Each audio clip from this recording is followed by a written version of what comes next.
para uma ecologia da mente.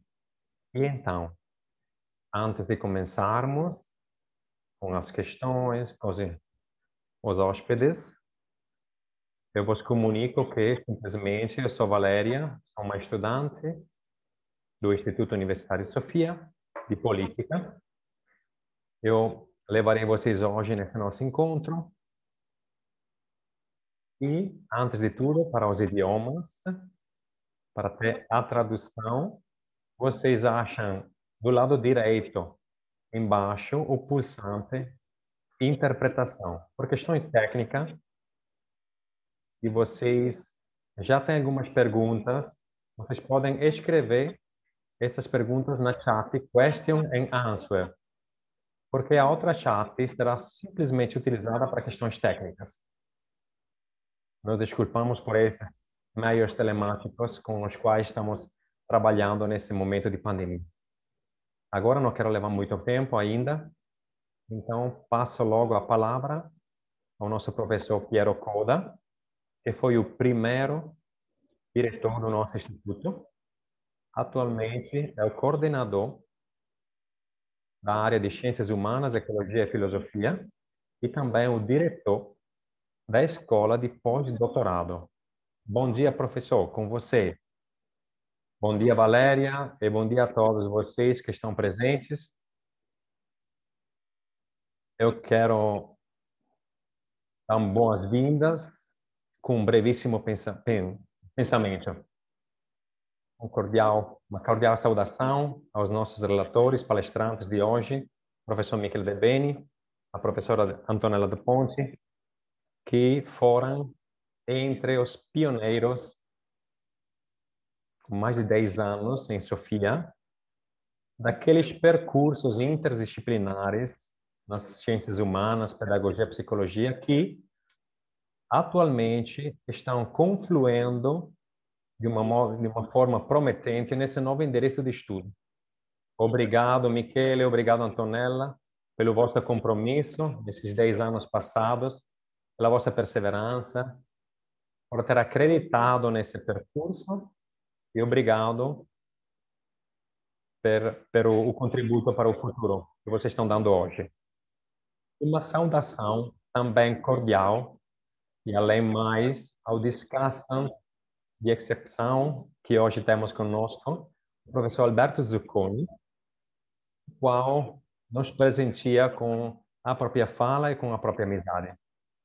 O olhar dele, riquíssimo de competência e de reconhecida experiência a nível internacional, é para nós outros muito precioso e com certeza de uma orientação certa.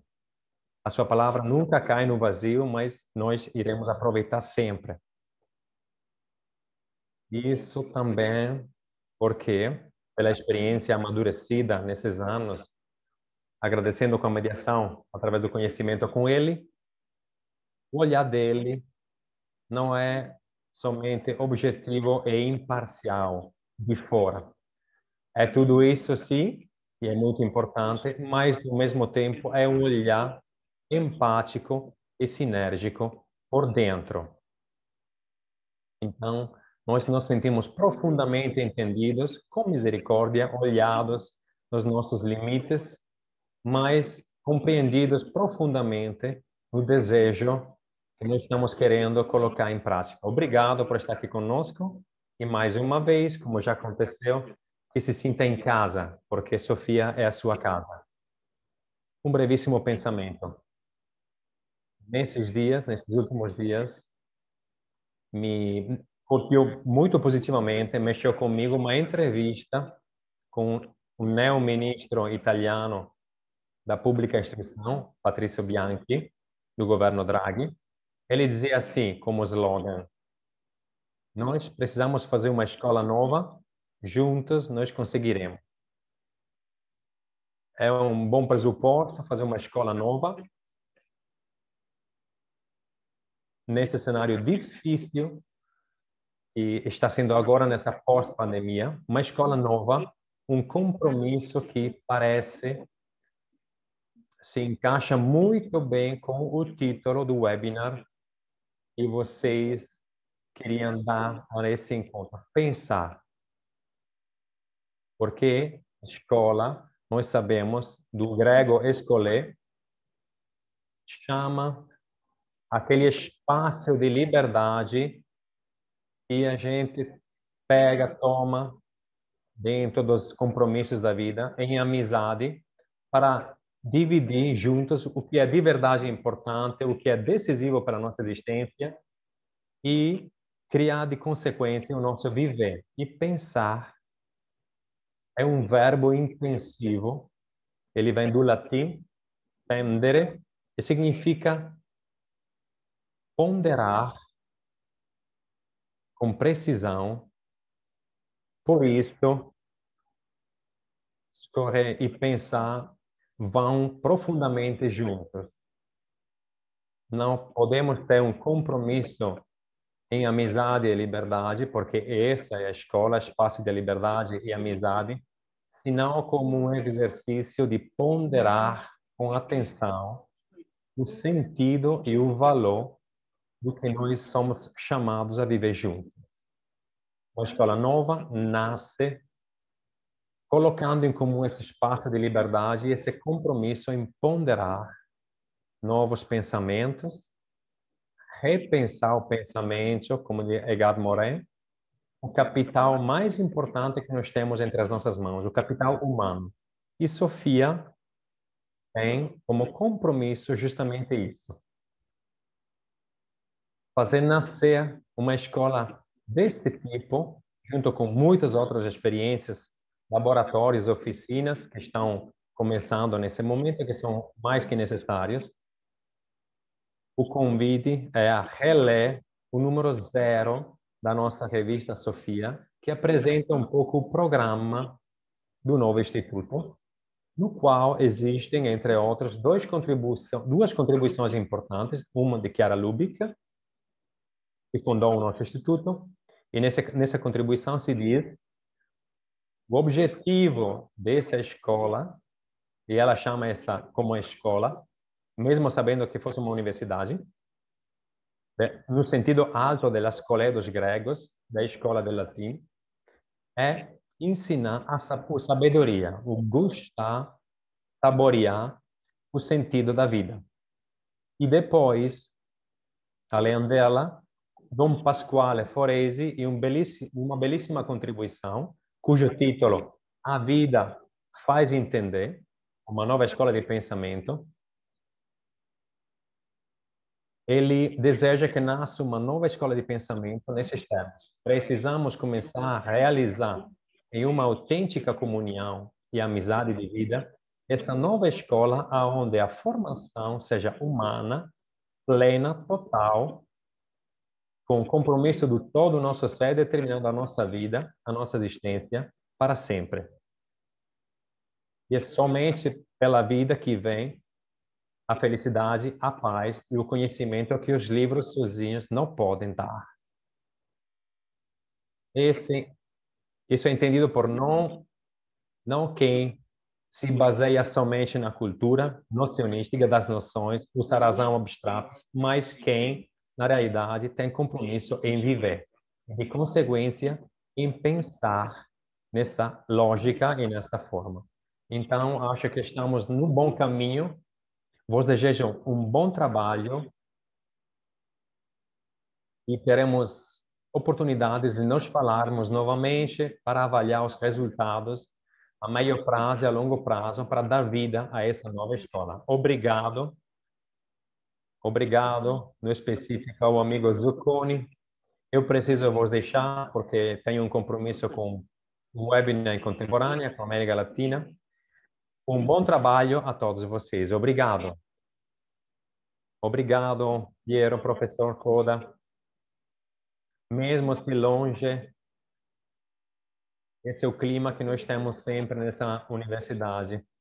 Eu teria vontade de chamá-lo familiarmente como família Piero. Mas vamos começar logo com o nosso encontro, entrando nos conteúdos.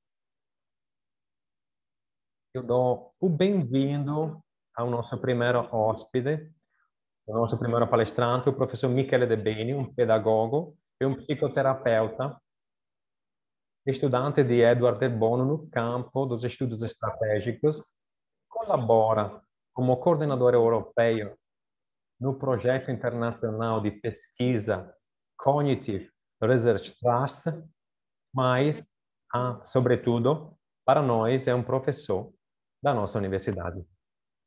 É com você, professor. Obrigado. Uma saudação a todos. Nesse segundo webinar, onde se apresenta mais uma vez o nosso endereço do curso de laurea de graduação Pedagogia de Comunhão para uma Cultura de Paz. E como o professor Peroquipoda dizia, duas palavras, unidade e paz. Não palavras vazias, não palavras abstratas, mas palavras de vida, como a fundadora, Chiara Lubich, ela testemunhou. Deixem compartilhar uma lembrança pessoal com o ardor e com qual competência pedagógica ela falou de educação em Washington, no ano de 2000, numa ocasião de concessão do doutorado honoris causa em pedagogia. Quem conheceu ela, quem ficou perto dela, sabe qual era o seu sonho maior, um mundo unido. E essa também é a perspectiva do Instituto Universitário Sofia. Aqui, como já foi colocado pelo professor Koda, buscamos que a cultura não seja apenas uma forma de conhecimento especializado, mas uma precisa resposta a questões de sentido. Poderíamos falar, sem ênfase, aqui vive a filosofia, em uma sua busca incessante de sentido. Mas, com certeza, como é uma universidade, a ciência passa em todos os pontos delas. Sedenta de conhecimento e movida pela sabedoria. Necessidade irreprimível de verdade, de harmonia. Me deixem dizer, parece que tem mais um particular. Essa nossa universidade é acompanhada pela invocação dos nossos corações do espírito de sabedoria. Sim, porque Deus é tudo isso. E na nossa universidade, eu acho que nós procuramos reunir em um único, porque se Deus é tudo isso, é sabedoria, é desejo, é conhecimento, é luz. Sinto-me honrado de fazer parte desse instituto e agora, nesse ano em particular, me foi confiado o ensino novo, programação e avaliação de processos formativos. Um curso que, em sentido lado, podemos colocar no horizonte maior traçado pela famosa Agenda Unesco 2030. Essa agenda que vocês conhecem para o desenvolvimento de uma educação de qualidade, equitativa e inclusiva de aprendizagem para todos. Um compromisso grande, vasto, de longo prazo, para o qual eu acho de entender não são necessários apenas meios de investimentos a nível econômico e financeiro. Me parece que, urgentemente, em primeiro lugar, é necessário grandes esforços no campo da formação, não genérica de todo o mundo, mas principalmente do mundo dos adultos. E nesse contexto universitário diferente e específico, a universidade faz parte, trabalha com a formação do adulto. Portanto, fala-se cada vez mais sobre o lifelong learning, ou seja, esse aprendizado ao longo da vida. E se isso é o compromisso de toda a escola, esse desejo de aprender como signo na vida toda, a maior razão a universidade tem esse compromisso de criar as premissas para uma qualidade e uma felicidade no andar da vida toda. O papel da formação, então, parece que tinha todas as premissas hoje como ponto central determinante do progresso, mas isso requer um olhar diferente com os quais nós estamos pensando o saber. E retomando uma grande filósofa, Hannah Arendt, no livro Vida da Mente, ela afirma que o pensamento se aproxima da morte quando esse pensamento perde a sua relação com o mundo, com a ação humana, com a vida. Mas, ao mesmo tempo, esse pensamento torna-se cego quando, em um certo momento, se afasta, certamente, da vida, mas também quando a vida, o agir, se afasta do pensamento. Essa interdependência entre pensamento e ação e pensamento e vida. Então, no desenho do curso, ainda que em bases estritamente psicometodológicas, didáticas, procurei ter em mente o entrelaçamento de diferentes níveis. Esse começa com algumas questões fundamentais: o que é aprendizagem humana, por que formar, por quais saberes, qual lugar ocupa nesse saber o autoconhecimento, o saber de nós mesmos, qual o papel da experiência, e assim vai. Assim, como vocês entendem, muitas são as implicações pessoais, antropológicas, sociais e culturais dessas questões. Então, o curso, como é na sua constituição, prevê específicas etapas de aprendizagem, diagnóstico, necessidades informativas, formulação dos objetivos de aprendizagem. Eu tentei de privilegiar nesse curso, com uma abordagem teórica e teórico-prática, o impacto com a vida dos estudantes. A vida toda dos estudantes, onde começa uma ciência das disciplinas, essa leva a uma vitalidade e, portanto, o método preferido é o da análise de casos e, portanto, indutivamente, a busca de correspondências e diferenças, de ligações, no pano de fundo integrador de modelos e teorias interpretativas. Então, esse curto espaço, além da exposição analítica do curso, uma apresentação analítica, parece-me importante focar atenção em um objetivo mais amplo. Esse objetivo de facilitar um caminho unitário de aprendizagem, com o risco de fragmentar o saber, que pode ser de uma satisfação na hora, mas ao longo prazo se perde na qualidade, no sentido de conhecimento específico, mas também na qualidade de vida. E, sobretudo, na qualidade da perspectiva da disciplina, da mesma disciplina. Ela sai dos outros saberes. Por isso, o curso se move ao longo da perspectiva do modelo estratégico. Todo, partes, todo. Baseia-se no pressuposto da mente como uma mente ecológica, não como uma simples soma de funções separadas, mas como a organização complexa de relações entre as partes. Daí a importância de estimular um processo contínuo que eu chamaria de construção do saber, deconstrução do saber e reconstrução do mesmo saber, da informação, das informações, e então visando uma unidade de conhecimento em um determinado campo. Isso não é fruto de uma genérica aproximação, mas é um contínuo e difícil processo, um processo de interação.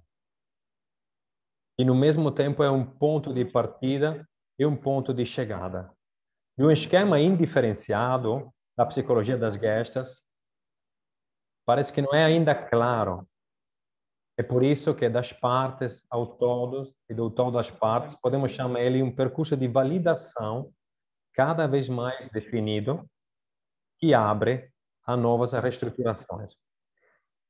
Às vezes, então, as informações, os conhecimentos são confundidos com o saber. Esse é típico da nossa cultura. Alguns fragmentos jogados por aí e pensa-se de saber tendo algumas informações a mais. Mas bem sabemos que o conhecimento por si só pode criar problemas a nível mundial e só os conhecimentos não são necessários, não são suficientes. Precisamos de uma mente que saiba, na ótica, sempre na base da agenda do UNESCO, de viver a mudança. Um pouco como falava Einstein. Ele falava, nossa mente é como um paraquedas, só funciona se abrir. E ele nos chama pessoalmente a um desafio importante, antes de todos, nos nossos mapas antigos. Os nossos mapas antigos nos ajudam, nos dão segurança, mas se não sabemos desemparar e aprender novamente com novos pontos de vista, muito provavelmente o nosso mapa ficará estéril. Então, nos levar a novos conhecimentos é algo que deve dar um novo significado e um processo articulado e complexo. Que não é um simples processo estratégico do pensamento, do agir, como é o grande pensamento da filosofia estratégica. Mas é um processo que, antes de tudo, o que conta é estar. Pessoas em diálogo, ativas, presentes. O verdadeiro pensar, segundo a nossa universidade também, pensar quanto mais somos capazes de percursos construtivos nos vínculos conosco mesmo e com os outros. Uma dimensão dialógica da mente, uma dimensão dialógica da mente.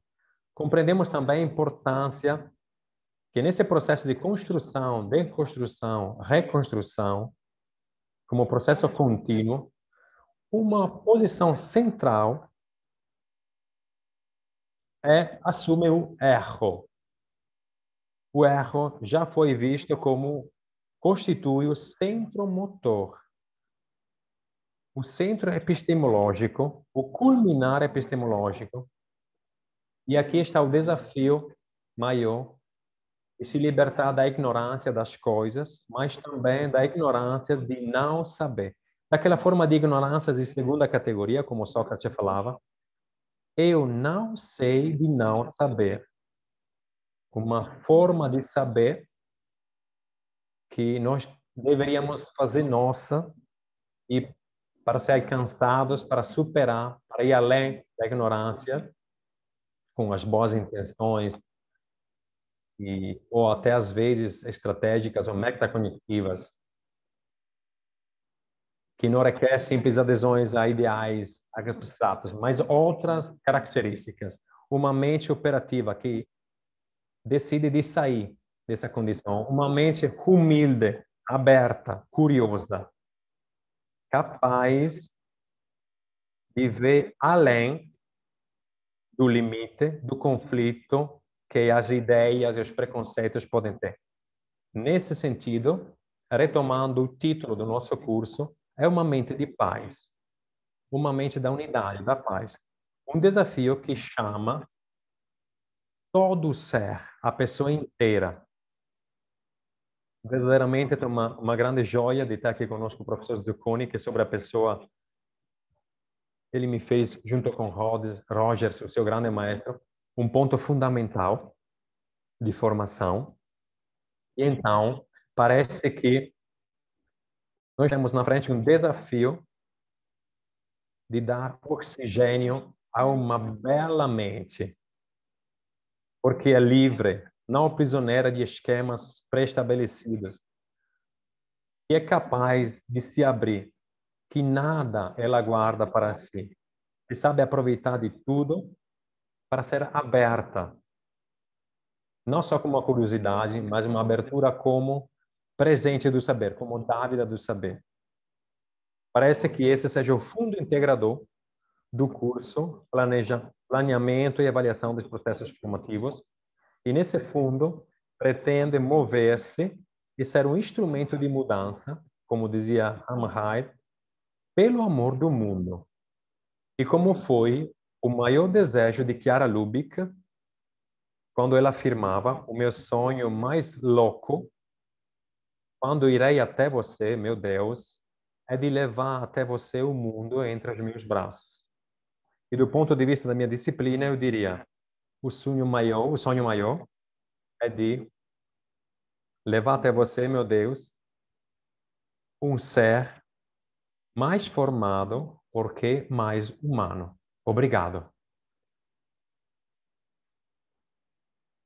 Obrigado, professor Debene, por essa intervenção muito profunda, por essa contribuição muito profunda. Já teríamos muitas perguntas, mas isso vai acontecer mais tarde. Então, agora, para não tirar tempo aos nossos palestrantes, eu passo a palavra à professora Antonella de Ponte, a qual, uma consulente da família, doutor de pesquisa em psicologia experimental e, sobretudo, ela foi minha professora também. Para mim é uma felicidade ter ela aqui. Ela é docente no nosso Instituto de Psicologia da Pessoa e Psicologia das Relações. Bom dia, professora. É com você. Bom dia a todos. Obrigado, Valéria. Obrigado a todos. Sobretudo, graças a quem está fazendo esse trabalho precioso de tradução. Por isso, tentarei de vos ajudar por o que eu posso.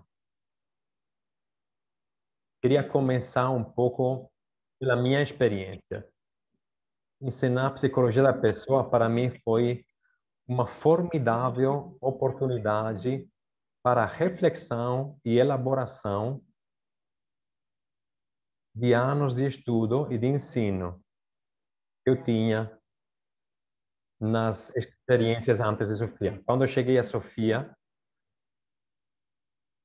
já há 10 anos, 10, 11 anos atrás, ficou claro para mim que eu não encontrar os estudantes, eu não poderia contar com a experiência de ensino que trouxe comigo. Era o tempo de inventar algo novo, algo adequado à realidade muito particular que eu estava conhecendo, que estava nascendo. Estudantes apaixonados, vindo de diferentes culturas, com diferentes experiências educacionais formativas. Então, um desafio desde esse nível, mas indo além, um programa de estudo e de vida que caracteriza a Sofia.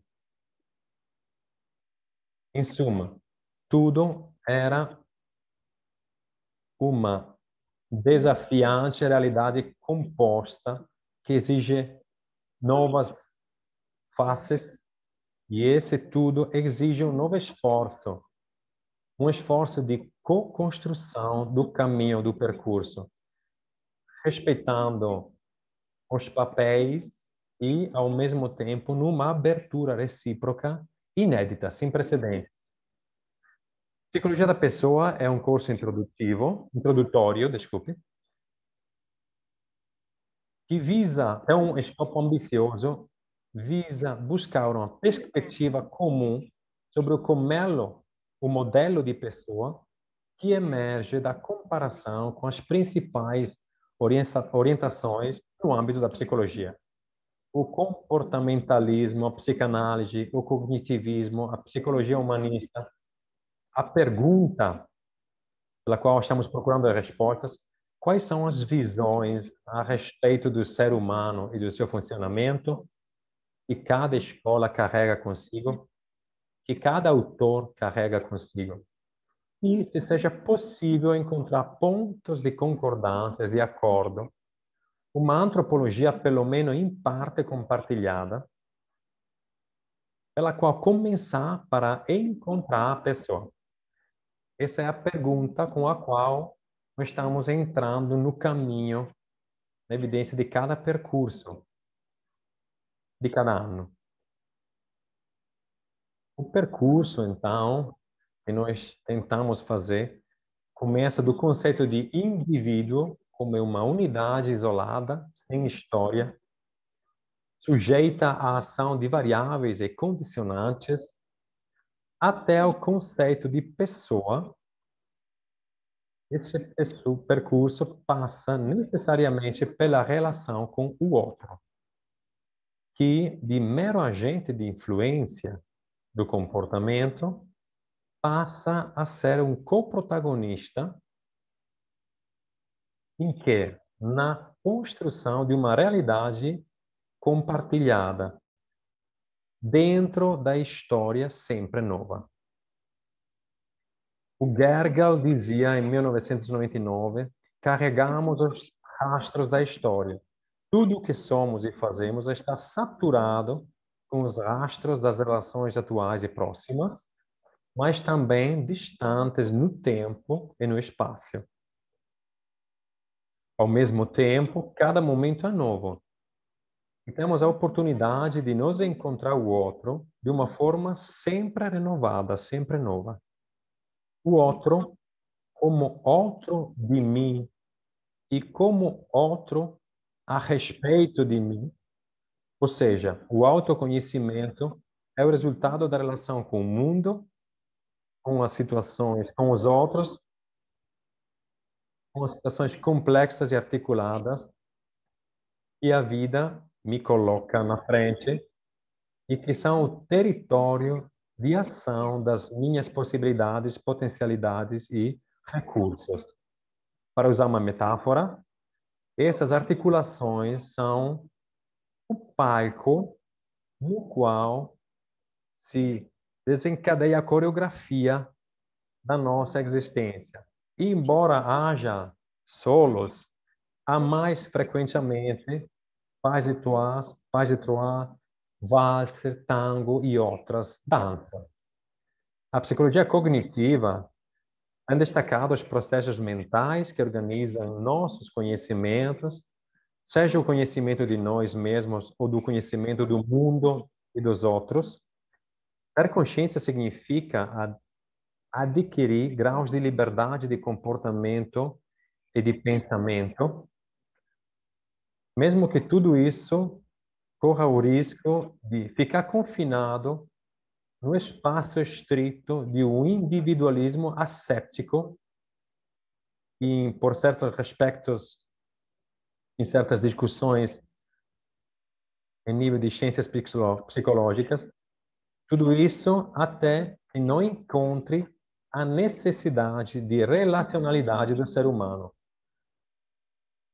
A necessidade de se reconhecer, de apartenência do ser humano, pertencimento, sua necessidade de transcendência.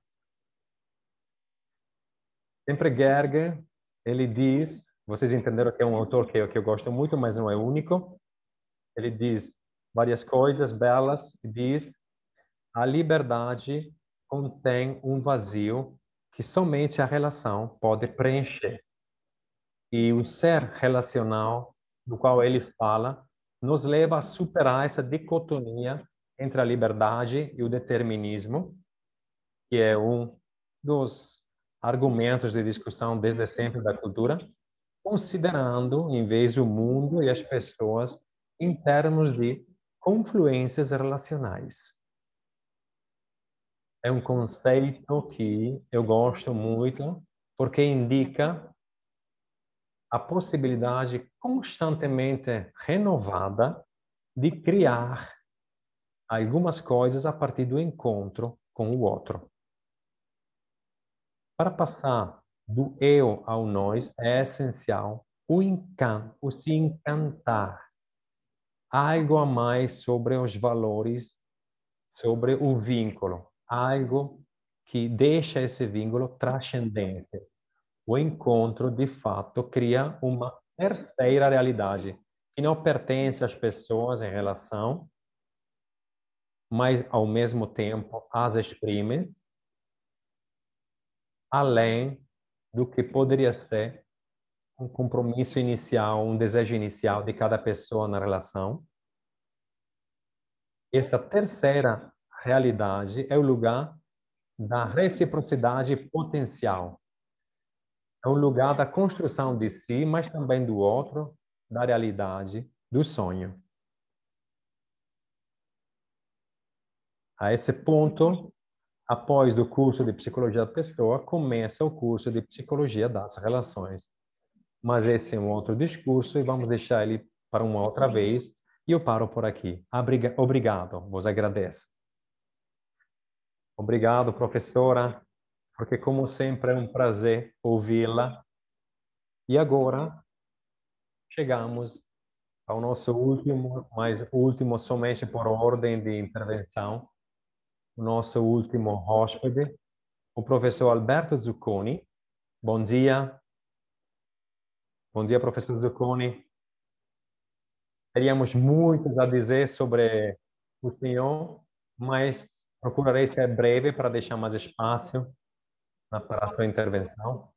Eu direi somente, simplesmente, que é um estudioso muito conhecido no campo da psicoterapia, um allievo, um estudante de Carl Rogers, e com ele o senhor fundou o Instituto da Aproximação Fundada à Pessoa. Colabora a projetos da Organização Mundial da Sanidade, membro do Conselho Direcional da prestigiosa World Academy of Health and Science e, no final, e sobretudo, é um grande amigo do Instituto nosso.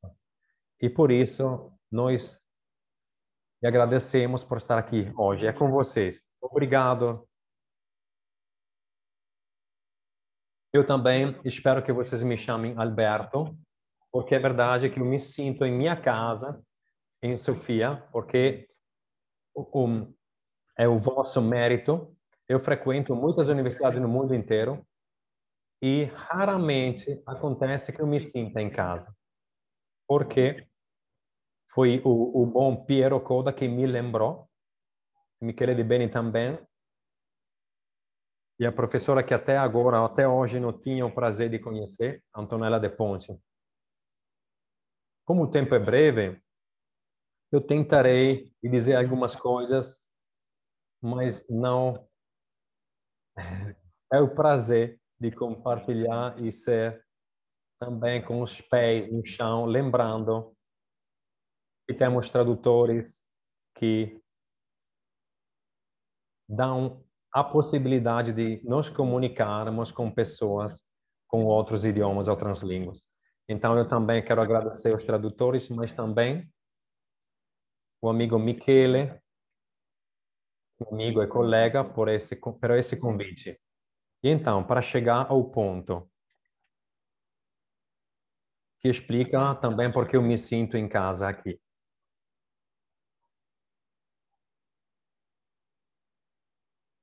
O professor Michele já tinha falado, mas o Piero também, do qual conheço o pensamento ali, alguns escritos. Essa universidade é muito ambiciosa.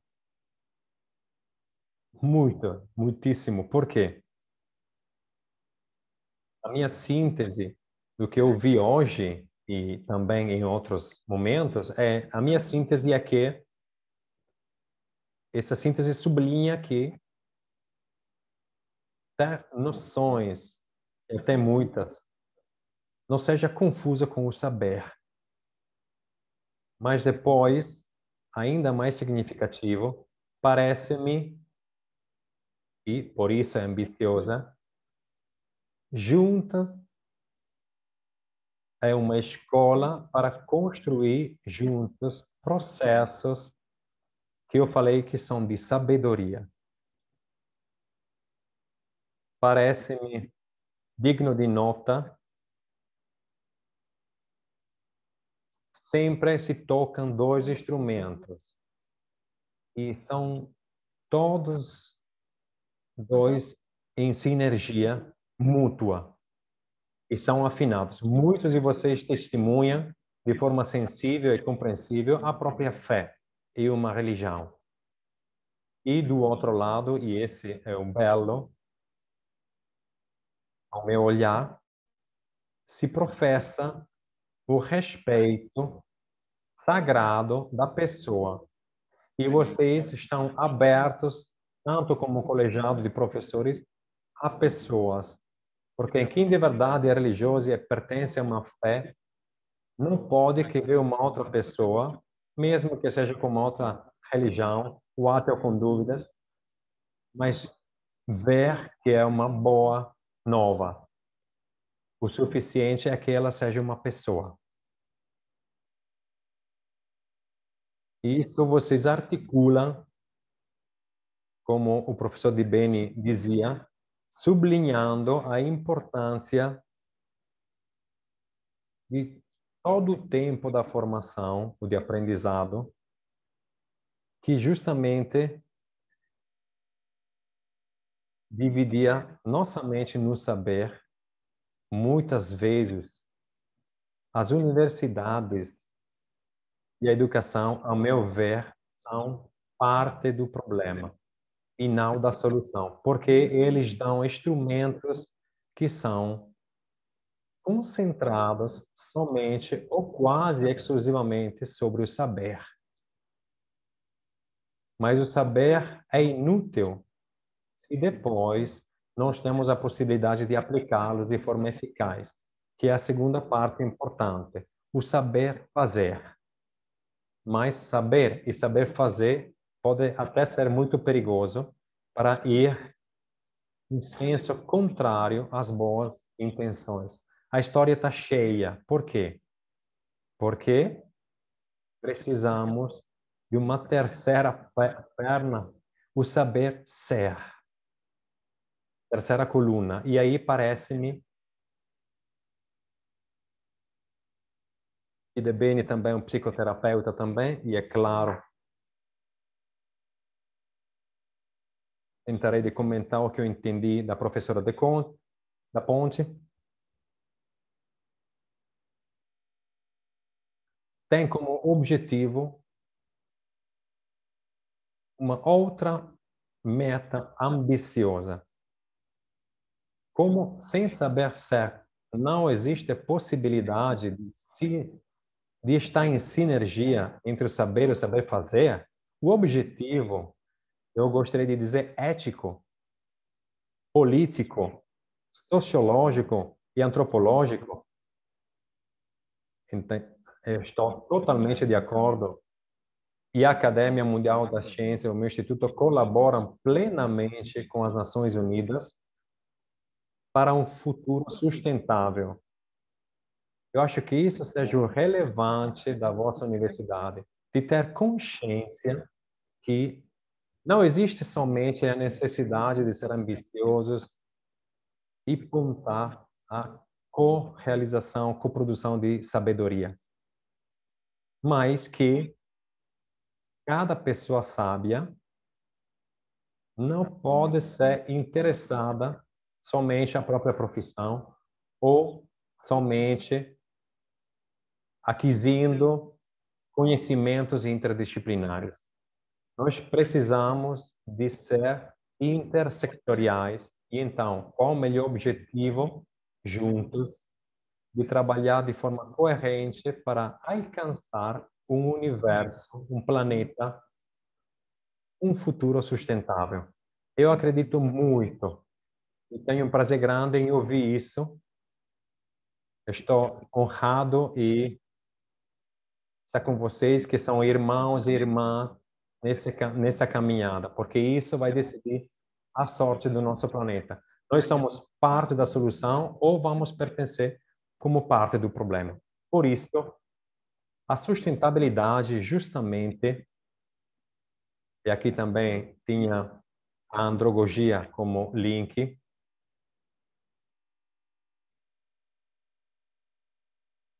e quem levou as ideias de Rogers na frente nesse sentido, certamente essas ideias têm a que fazer sobre o que estamos falando, Por quê? Essa sabedoria tem um profundo sentido de transcendência, como falava a professora De Ponte. Ao meu ver, são faculdades naturais de pessoas não cheias de nevrose. Somos objetivamente poeira de estrelas. Todo o planeta. E a coisa mais normal é sentir que a nossa casa é o universo. Isso eu vejo belo como imagem. Achar casa na Universidade de Sofia para estar em casa no universo. Não estou brincando. Cada pessoa sana precisa se sentir em casa no universo. Por quê? Porque isso mesmo é a verdade. Porque seria como morar embaixo de um ponte tendo um belíssimo apartamento de nossa propriedade. E então, levar em frente o que eu talvez vou querer compartilhar alguns escritos. Se vocês entram nesse consórcio internacional, eu ensino relações sustentáveis. O que eu quero entender com isso? Eu sou psicólogo, psicoterapeuta. Eu entendo que é fundamental que a saúde não pode ser individual. Saúde de comunidade, da sociedade, mas também de poder fazer paz, se falava de paz, importantíssima, mas se eu não consigo fazer paz com as diferentes partes de mim mesmo, como eu posso ser capaz de fazer paz com os outros? Cada vez que eles me lembram partes de mim que eu nego, com as quais estou em conflito. E, além disso, importantíssimo, parar de ser em guerra com nós mesmos, com os outros, mas também como todas as formas de vida do planeta, porque nós estamos lutando continuamente uma luta de destruição do nosso planeta. Uma loucura absoluta. E então, de forma absoluta, eu vou comentar. Obviamente, teria muito a dizer, muitas outras coisas para as vossas contribuições significativas. Eu vou comentar também o que falava a professora da Ponte, entre aspas, citando um pouco conhecido Kierkegaard, que é um dos colegas que, junto com a própria esposa, desde 20 anos atrás, sublinhados a importância, como fez Rogers, da realidade socialmente construída, que nós, profissionais, ainda mais na saúde mental, temos que entender que o nosso saber e o nosso saber fazer, se não estão casados com a consciência, podem ser perigosos e atrógenos, porque nós temos um enorme poder, até demais, precisa reequilibrar o extremo poder do profissional de deixar as pessoas não significantes e co-construir significados, co-construir narrativas. E além de diagnoses puras, as pesquisas mostram que existem melhor maneiras. Por exemplo, aquela de promover a mudança através do empoderamento, olhando as pessoas com profundo respeito e dignidade, olhando a dignidade deles. Se a gente não vê a dignidade, quem é patológico? É o profissional ou é o utente?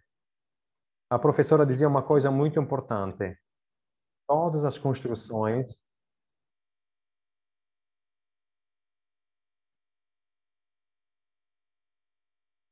é importante ver os pontos de contato, de junção. Eu estou de acordo com a professora de Ponte, mas eu particularmente, porque sempre trabalho com isso, com essa matéria, diria que antes de encontrar os pontos de contatos, precisamos ver as grandes diferenças, porque elas existem e seria uma pura cobrir com piedade essa realidade. Cada visão da realidade humana, cada universidade que se ocupa de sociologia, de história da ciência, psicologia, psicoterapia, saúde,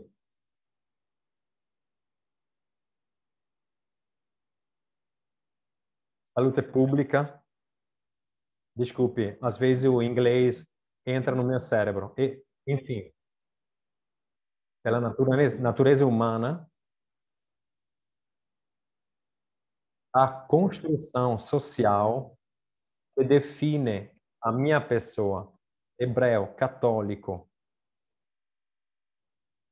mulher, homem, homossexual, religioso, ateu, por alguns, em algumas sociedades, é uma condena à morte, a pena mortal.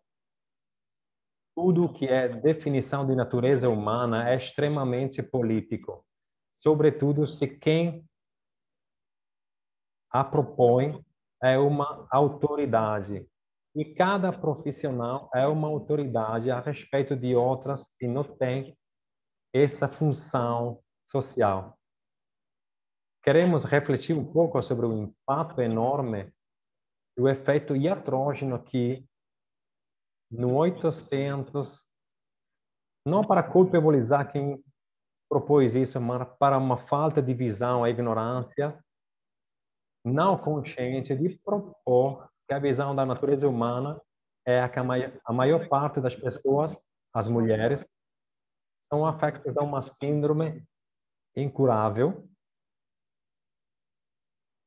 e é a falta de pênis, afirmando falsamente, mesmo tendo prova de pesquisa, no final dos anos 50 até o 1973, no Manual Diagnóstico Psiquiátrico da Psicanálise, era definido cada cidadão homossexual um cidadão afeto à psicopatologia.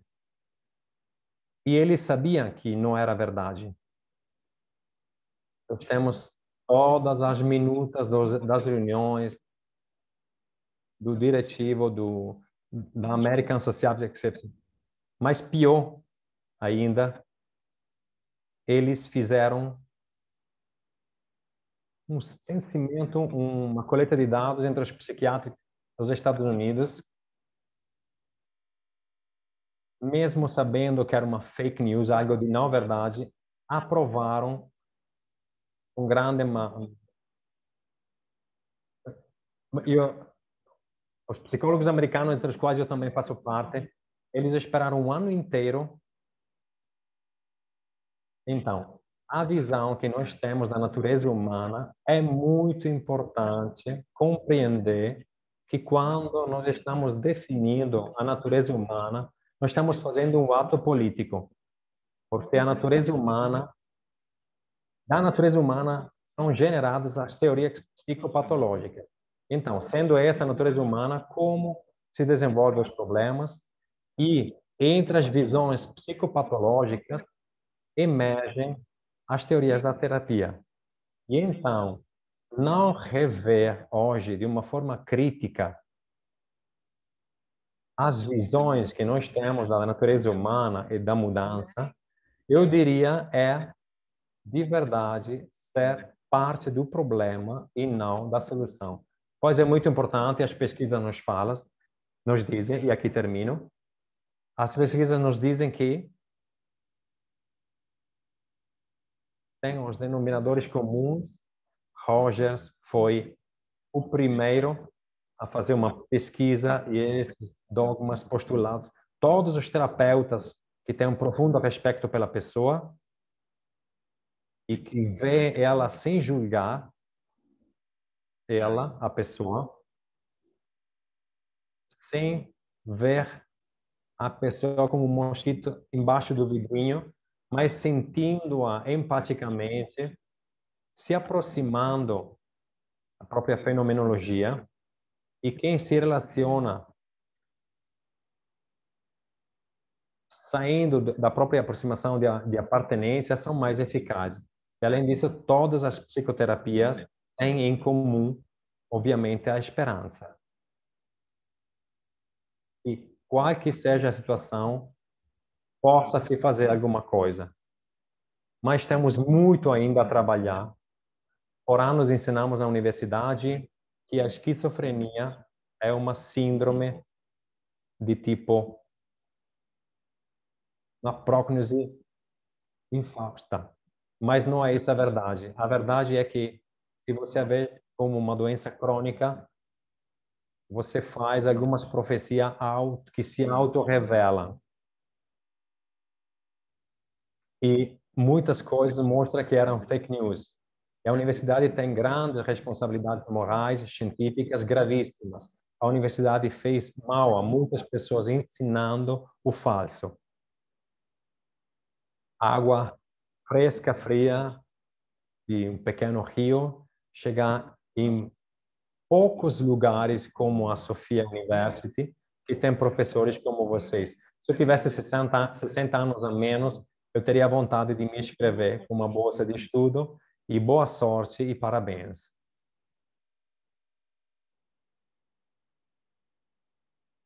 Muito obrigado, professor Alberto.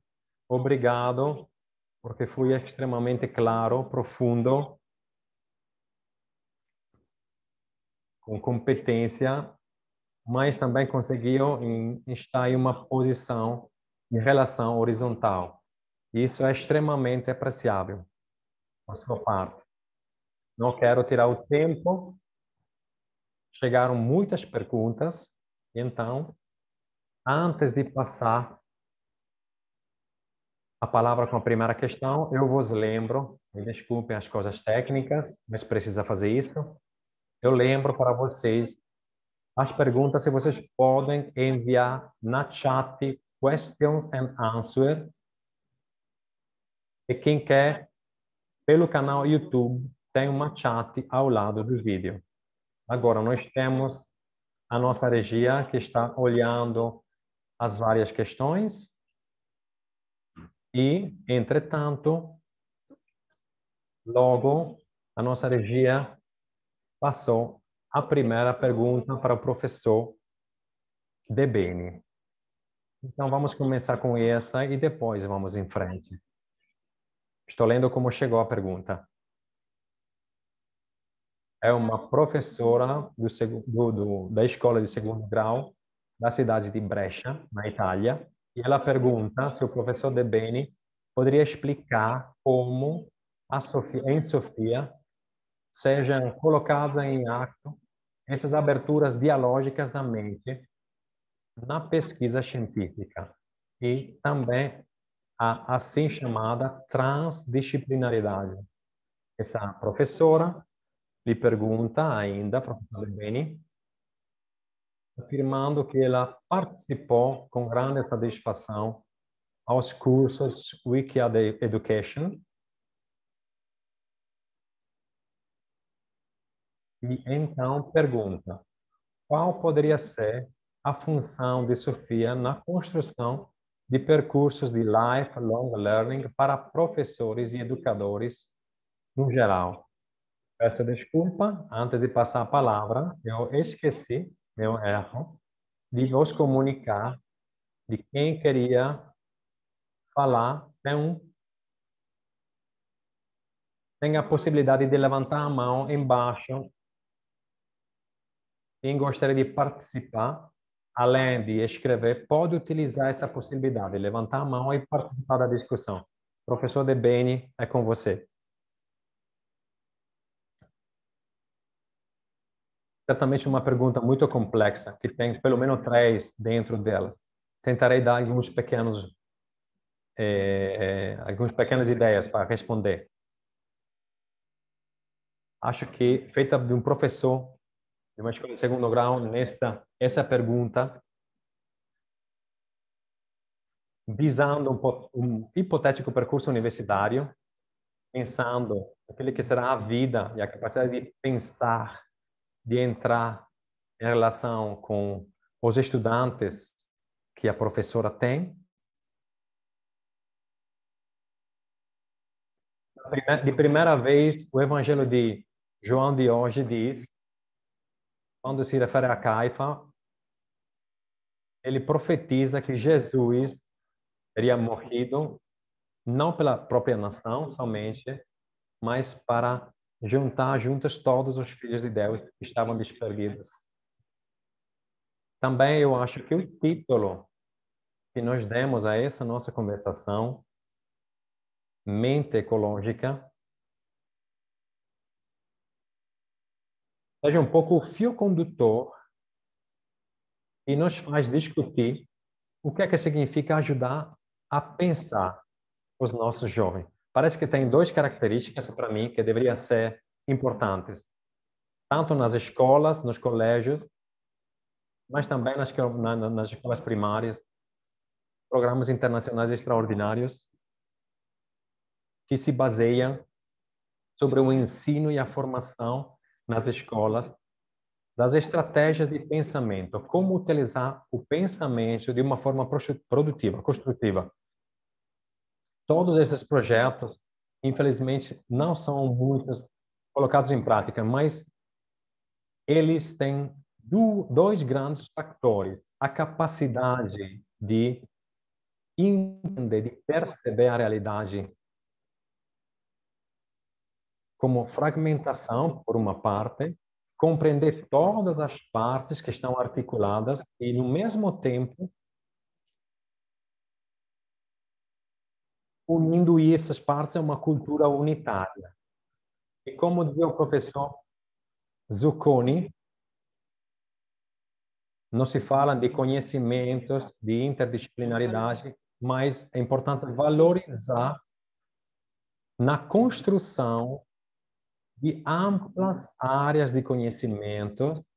E então, a gente poderia dizer que todos os conhecimentos são atraídos a uma realidade única. Nesse sentido, a mente ecológica é uma mente profética. Significa que não somente sabe distinguir, sintetizar, repropor nova síntese e voltar ao total, mas é profética porque, de qualquer forma, ela consegue projetar nos projetar além disso. Penso nas grandes lições da história, do passado recente, a crise econômica financiária do ISIS, das Torres Gêmeas, ao Covid atualmente. Se olharmos essas tragédias em si, cada uma desvinculada dos contextos, aí que a mente começa a operar como mente ecológica. Se nós olharmos para essas tragédias, não vinculadas aos contextos, às repercussões mundiais, a lição que nós teríamos aprendido, com certeza não será necessária para o progresso. Na ótica da interdependência, da vinculação entre os sistemas, os processos formativos também sempre devem lembrar do pano de fundo. Somos destinados e chamados a uma unidade. A unidade do ser, a unidade do pensar, que não seja uniformidade, mas como foi citado pelo professor Zucconi, as diferenças precisam ser valorizadas, porque em cada diferença tem uma parte de verdade. Então, se não fazemos isso por amor, esse trabalho de ser com essa profecia da unidade, se a gente não faz por amor, precisamos fazer por necessidade.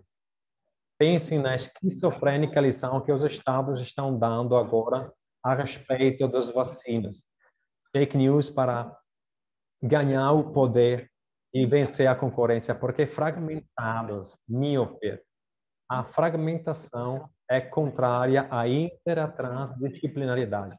Não são proféticos porque são míopes e fragmentados.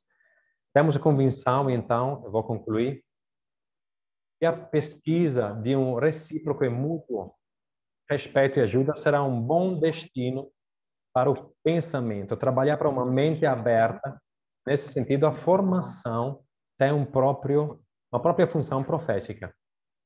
Concluindo, porque as perguntas são muitas dentro de uma, em Sofia, desde 4 anos atrás, está começando um grande trabalho de formação dos professores. E tem um grande título, We Care Education. Nós perguntamos educação. E tudo isso tem a que fazer com nós. Então, o pensamento, como dizia a professora de Ponte, justamente, tem a ver com a relação. Então, um pensamento sem a capacidade de se relacionar, estamos na psicologia social, mas também na formação dos conceitos, de como se forma o pensamento, de como se deconstrói o pensar dentro, atento às diferenças, atento às outras. Esse é um grande desafio. E pela escola, e foi uma pergunta de uma escola de segundo grau, é fundamental, justamente para construir não somente uma mente sana, uma mente aberta, mas uma boa mente, uma bela mente. Porque ela tem nesse coração esse sonho, essa profecia do mundo de paz.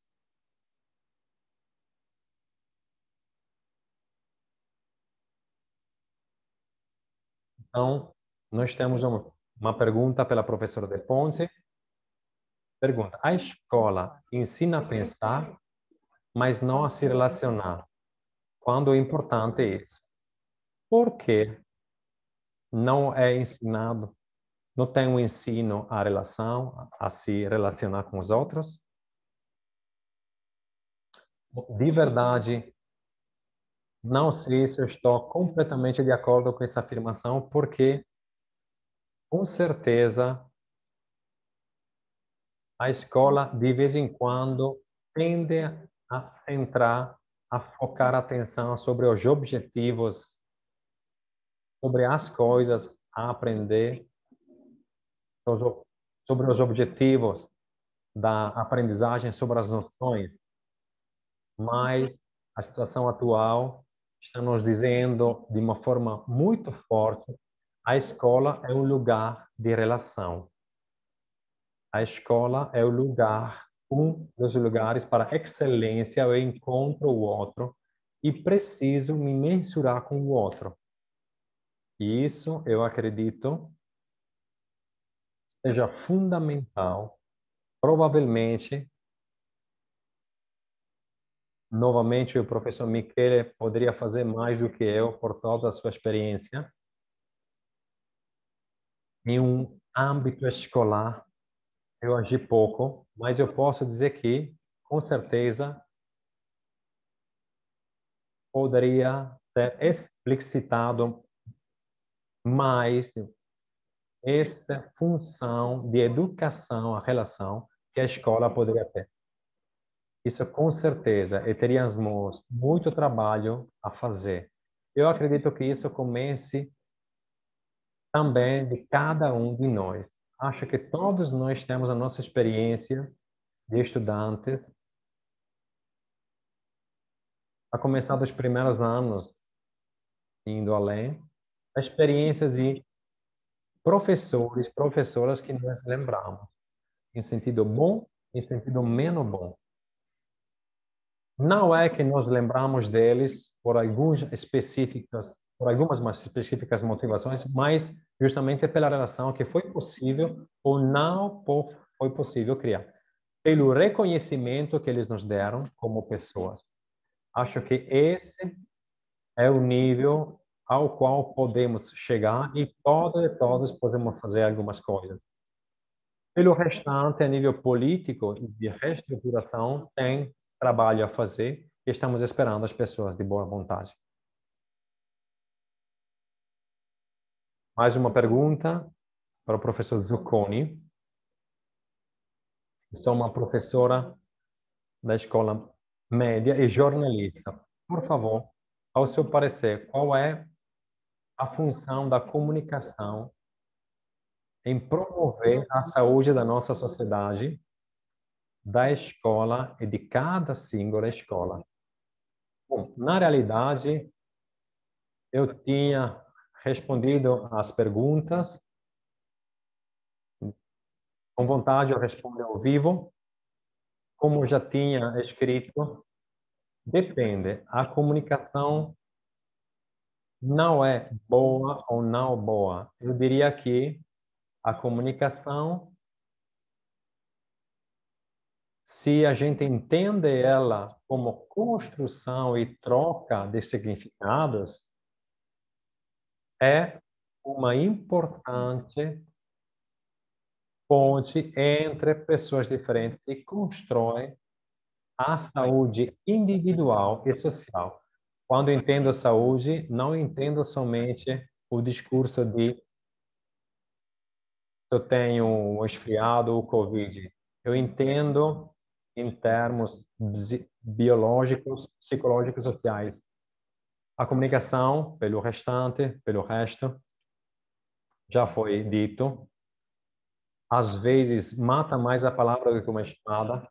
Frente a nós temos cotidianamente e, sobretudo, um exemplo vergonhoso de pessoas que representam os cidadãos no parlamento italiano, quanto eles têm uma má fé, uma não boa vontade de espalhar paranoias e falsidades, e quanto isso pode ser muito, muito destrutivo. Mas queria também dizer que na história da escola e da educação, a educação foi utilizada intencionalmente como uma arma para uma lavagem cerebral. Sabe muito bem, então, uma idade avançada na Itália, a psicologia, por exemplo, estava vietada, não era permitida no regime fascista, porque a psicologia, como muito bem sabe a professora De Ponte, offre uma visão da natureza humana. Isso, e essa era uma competição ao regime fascista, para o monopólio dele, e o regime ensinava aquela que era a visão da natureza humana que construía e sedimentava a ditadura fascista. E a matéria era mística fascista. Não eram de menos todas as ditaduras marxistas e leninistas. E tinham uma só psicologia, que era aceita nas universidades russas, as de Pavlos. Enfim, a comunicação sempre foi utilizada de uma forma eficaz ou não eficaz. Último exemplo, a Inglaterra imprimia livros de textos para crianças que iam nas escolas nas colônias, falsificando de forma intencional as geopolíticas. O que eles diziam era que, sob o domínio inglês, tinha também a Itália, a França, a Espanha, Portugal e a Alemanha, então o mundo inteiro. Por isso, uma criança na Índia podia dizer: bom, nós somos uma colônia inglesa, mas praticamente todo o resto do mundo. Então, por isso, toda é a normalidade. E é isso que eu penso da comunicação. Obrigado, professor Alberto. Mesmo que tenha já respondido, acho que sempre é útil compartilhar. E agora, estamos terminando com o tempo. Passo a palavra à minha colega, que tem algumas perguntas. E desculpem, e obrigado pela paciência.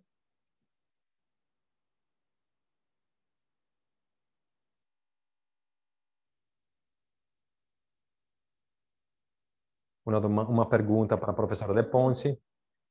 Poderia, na base da sua experiência, dizer quais processos podem facilitar a compreensão de quanto sejam necessárias as relações sobre a autossuficiência, o conhecimento que você vai fazer possam gerar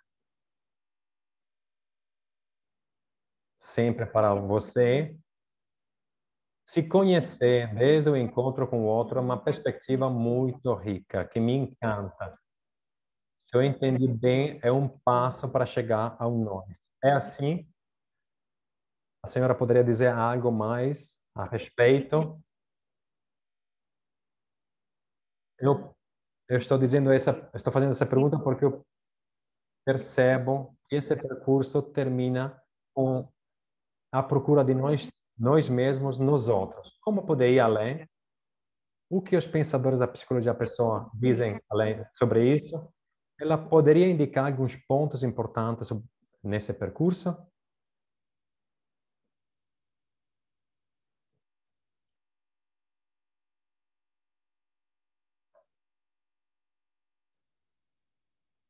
E agora passo a palavra ao Leandro, que vai ler algumas perguntas do canal YouTube.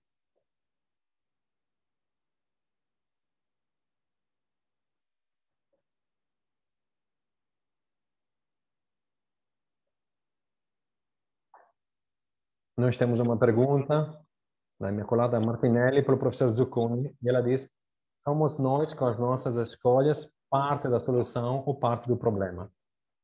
Como pensa que podemos contribuir porque a nível do Ministério pode-se atuar uma formação permanente dos docentes que tenha todos os três os objetivos: saber, saber fazer, saber ser. Obrigado, professor. Como funciona? Estou perguntando instruções. Eu respondo, a professora não respondeu. O que é que eu devo fazer? Eu sugiro simplesmente de começar com a professora de ponte e passar por ordem de leitura das perguntas. Então, começo, faço bem rápido, porque achei uma forma de vincular as duas perguntas. Depois eu fico à disposição de um próximo momento para aprofundir, porque são perguntas muito articuladas e complexas. Como fazer a passar do eu ao nós? É verdade que algumas vezes sempre tem uma pergunta, uma procura do eu no nós. E como nos ajudar a compreender que as relações são essenciais? Muito simplesmente, o que vincula essas duas situações é o grau de bem-estar das pessoas. Se a pessoa está bem, a pessoa está bem no momento no qual está em uma relação autêntica de reciprocidade positiva. Aquele é o primeiro indicador que nos ajudará a entender se estamos percorrendo um caminho que nos leva de verdade a uma realização plena do nosso ser, ou se estamos indo para outras partes. Isso será algo que nos ajudará a quem estava fechado em uma consideração prioritária em si mesmo, vendo que nós estamos bem, ele terá a possibilidade de vir até nós, com a vontade de experimentar a relação que ele terá visto no grupo de trabalho, no grupo de amizades, onde esse nível de relação, mesmo que não seja sempre alcançado, é sempre perseguido. Eu paro por aqui para passar a palavra ao professor Zucconi.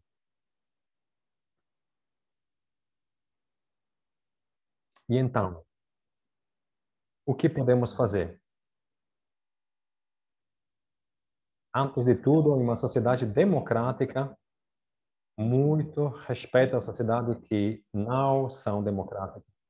Então, perguntar, porque cada um tem o direito de perguntar, e perguntar, questionar em todos os lugares deputados indicados para transmitir essas perguntas. E, além disso, os professores têm uma representância sindical de todo o respeito, e então pedir com negociações. E queria dizer também que o meu instituto adestrou, pago pelo Ministério, mais de 60 mil professores na Itália. É um número pequeno, eu lembro, com o professor Michele De Beni, nós tínhamos começado com Sofia, começamos pilot entre cidade que estávamos atuando entre o Covid com um programa em 10 cidades ao longo do ano inteiro. Em outras nações, eu diria que também trabalhei em outras nações, acredito que possa-se obter algo se temos a convicção que é o nosso direito e se somos conscientes do nosso poder pessoal como cidadãos de um Estado democrático, longe da perfeição. Então, perguntar como se faz pressão? Cartas aos jornais, se faz presente, se fala com os próprios representantes políticos, os requerimentos, sublinhando as próprias importâncias. E, além disso, e por isso é um desprazer ver quanto capital humano, quantas energias. Os professores são vítimas desses estados. Elas não têm uma formação eficaz nas universidades e nos cursos. Se ensina ainda de ser ensinado. Esse é parte do problema. Nós precisamos ajudar os professores, as professoras a ser eficazes. Como? Na única via possível. Virando a ser facilitadores de aprendizado com os próprios estudantes. O recente boletim que na Europa leva o discurso do conhecimento social para manter o passo com as mudanças dos tempos, ainda não estamos no ponto. Precisamos realmente colocar em prática o que sempre falamos, promover uma escola centrada sobre os estudantes e não sobre os professores. E promover uma responsabilização dos estudantes no desenvolvimento do currículo e na avaliação dos resultados.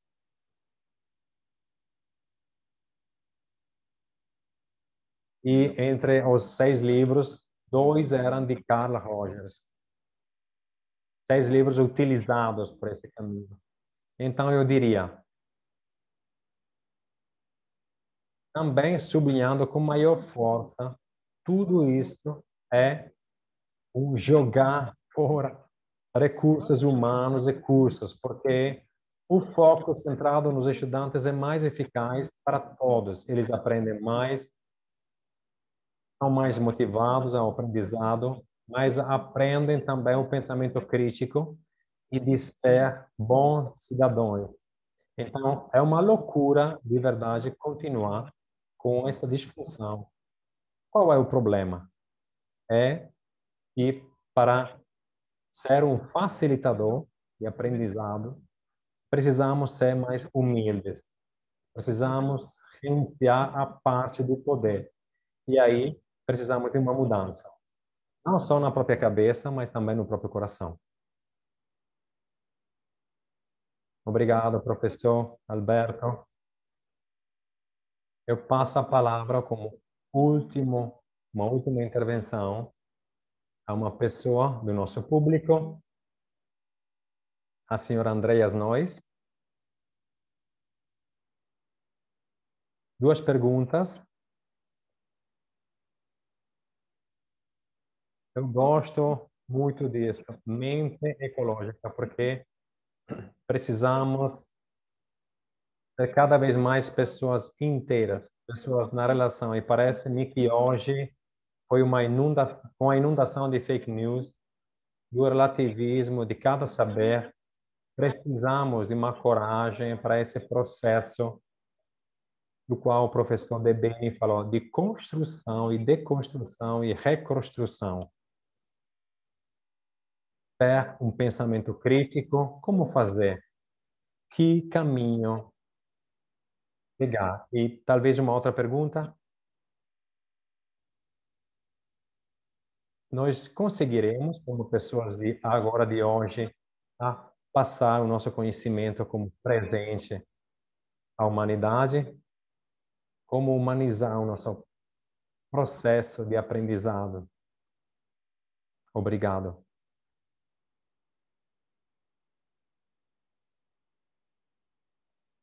Com o tempo que nós temos, espero de dar pelo menos algumas indicações. Parece-me que a professora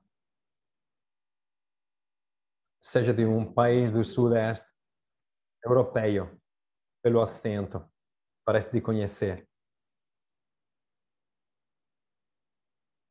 Eu respondo com uma pequena experiência de pesquisa nos anos anteriores às guerras da ex-Yugoslávia, da área dos Balcãs, dos montes, antes da dissolução da ex-Jugoslávia. Uma pesquisa feita na Universidade de Verona, em colaboração com a Universidade de Salonico. Fizemos uma pesquisa sobre todos os livros das escolas da Eslovênia, da Croácia, da Sérvia, da Macedônia, de todos aqueles estados que ainda faziam parte da Federação da República Socialista da Iugoslávia. Bem, não tenho aqui os dados nas minhas mãos, mas um impressionante número de falsas notícias ditas um estado contra um outro. Não tinha um livro na Sérvia que falasse bem dos croatas. Na Croácia não tinha um livro que falasse bem das eslovênias. E assim vai. Foi impressionante. Falo de 3, 4 anos antes. Tive uma pesquisa, mas foi uma guerra política. Não, foi uma guerra de falsas notícias, sobretudo. E aqui tem um outro conceito que eu queria sublinhar: o reforço. Uma falsa notícia não é só uma notícia errada, mas se depois essa não tem um reforço, essa notícia de qualquer forma não é de interesse. Mas se cada vez eu vou reforçar ela, um pouco é aquele que se faz na informação política, na composição de algo gracioso do delinquente, daqui a pouco ele vira um santo. Então, são dois mecanismos.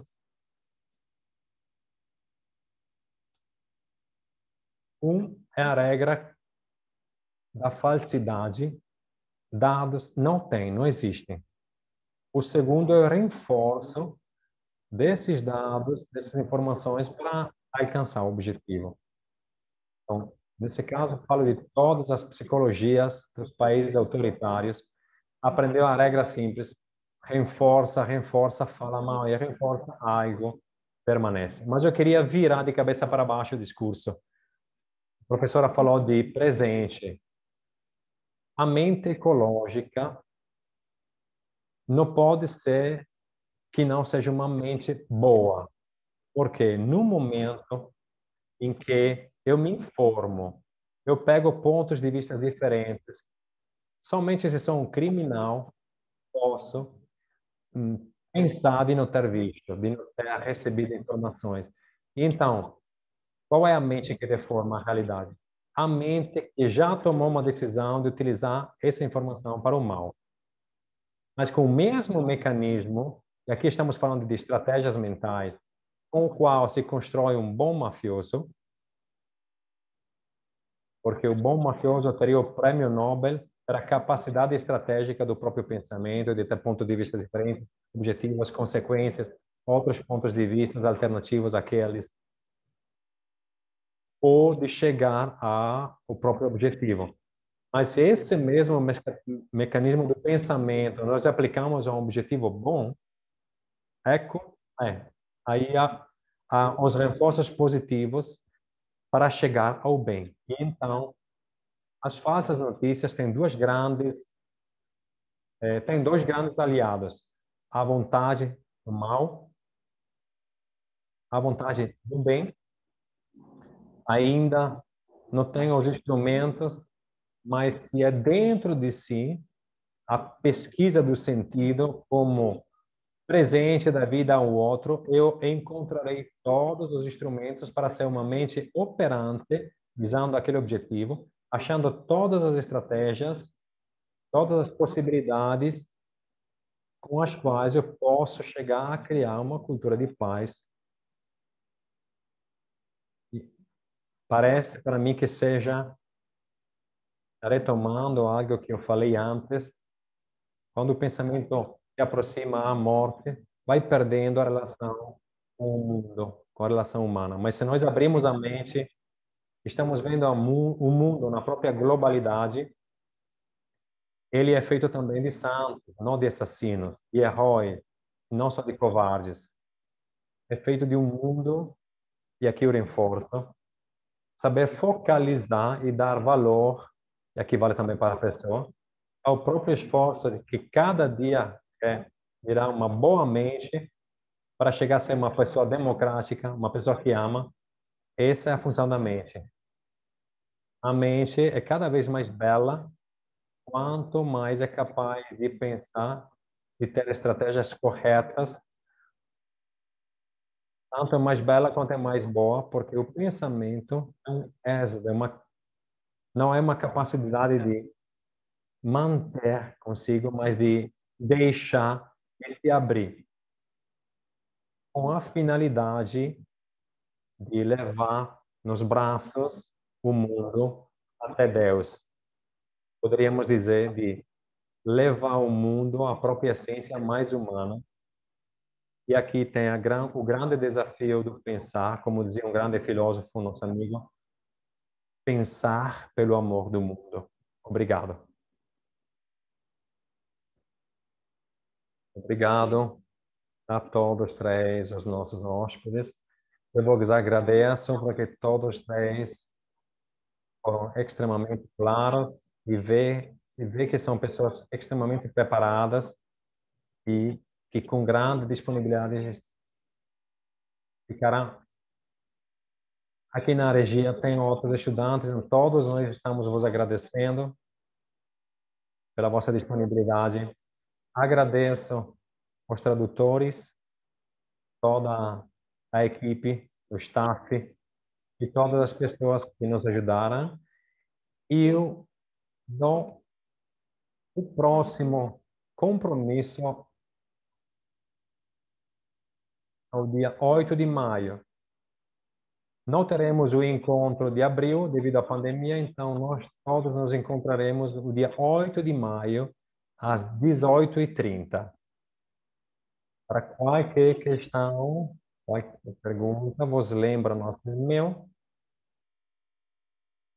que é compactedu@sofiauniversity.org, e vos agradeço.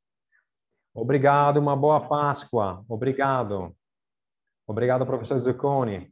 Obrigado, Antonella, a todas e todos que escutaram. Obrigado.